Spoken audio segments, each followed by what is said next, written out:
અમરેલીથી મહત્વના સમાચાર પ્રાપ્ત થઈ રહ્યા છે। અમરેલીના ચક્રાવા સહિત ગામોમાં અનરાધાર વરસાદ પડ્યો છે તો નદીઓમાં ઘોડાપૂર જેવી સ્થિતિ સર્જાઈ છે। તો હનુમાનપુરની માલન નદીમાં બીજા દિવસે પણ પૂરની ઘટના સામે આવી છે। અમરેલીના બીજા દિવસે પણ નદીમાં ઘોડાપૂર જેવી સ્થિતિ સર્જાઈ છે।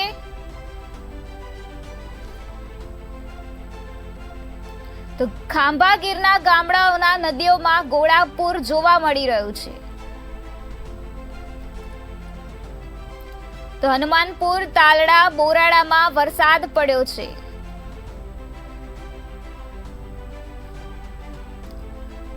ચક્રાવા સહિત ગામોમાં અનરાધાર વરસાદ થયો છે।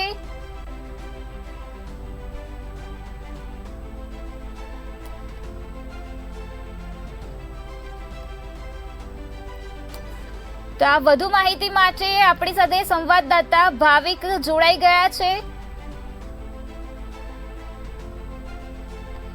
જી ભાવિક, જણાવશો શું છે વધુ માહિતી?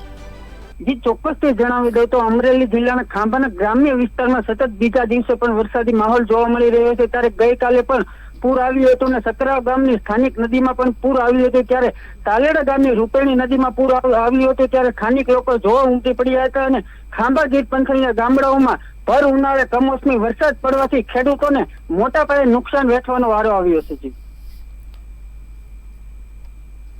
ગ્રામજનોને બીજી શું મુશ્કેલી પડી રહી છે? ગ્રામજનોને મુશ્કેલીમાં તો આગળ વાત કરીએ તો જે ચોક્કસથી જણાવ્યું તો ખેડૂતોને જે પાકેલો પાક ખેતીમાં પડ્યો હતો ત્યારે જે મોયા આવેલો કોળિયો જ સીનવાઈ જતા તેઓ ખેડૂતો દ્વારા એક માંગ કરી રહ્યા છે કે સરકાર સર્વે કરી અને તાત્કાલિક ધોરણે ખેડૂતોને સહાય કરે તેવી ખેડૂતો માંગ કરી રહ્યા છે। સમગ્ર માહિતી આપવા બદલ ભાવિક આભાર। તો અમરેલીમાં નદીમાં ઘોડાપૂર સર્જાયું હતું તો તેની સહાય માટે ગ્રામજનો માંગ કરી રહ્યા છે।